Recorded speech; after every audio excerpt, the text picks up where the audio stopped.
So I've gotten my big computer to work again, which is godsend.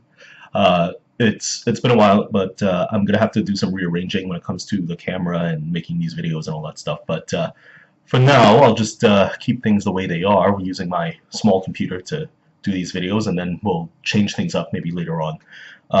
So just to go back on the topic of free will, I've been I read half the book from Sam Harris's book Free Will, and been mucking around with some videos and podcasts, and recently I just read the Reason Revolution write up on Sam Harris versus Daniel Dennett's take on free will or determinism or whatever.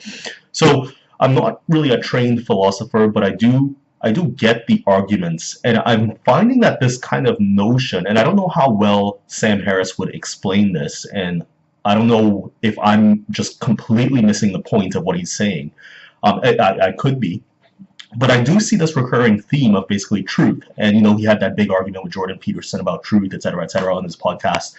But that kind of, to tell you the truth, that kind of set my compass, for arguments on truth. Seeing that there was like this pragmatic way of looking at truth or pragmatist way of looking at truth as opposed to the way Sam Harris sees truth. And I think that notion of basically truth outside of being human is rings true. I don't see how it can't. It just rings true.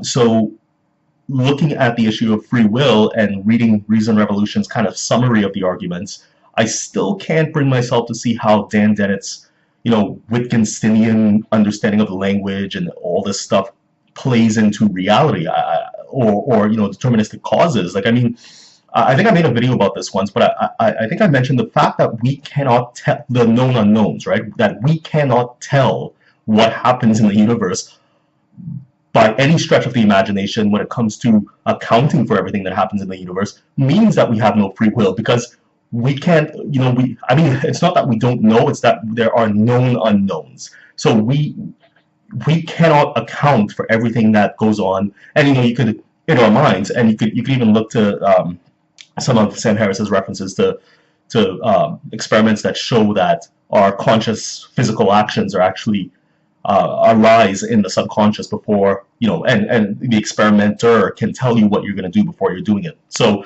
how is that free will? And I think that's a very telling experiment. So and then where do those subconscious thoughts come from? You just can't tell. So I know my explanation of it is a bit soft. I understand that, but I'm not a philosopher. I still have to read the whole free will book. But I just can't bring myself to see the compatibilist side of free will as Dan Dennett argues for it. Like, I know there's a human context to everything, especially when it comes to language, et cetera, but I just can't see human language, even when it comes down to physical things like body language or whatever, however you want to define language, as far down as you want to go. Like, I just can't see how that sets reality.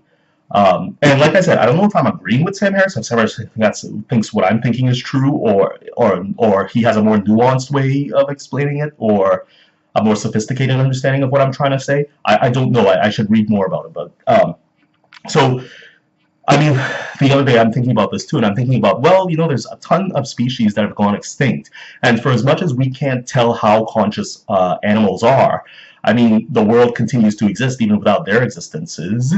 So, I mean, I don't see humans just being an animal just like any other animal. I mean, and there's this, by the way, there's this new John Gray book, who I've only just discovered this morning, talking about the 7 strands of species of atheism, and kind of mentioning that we still have this kind of like anthropic kind of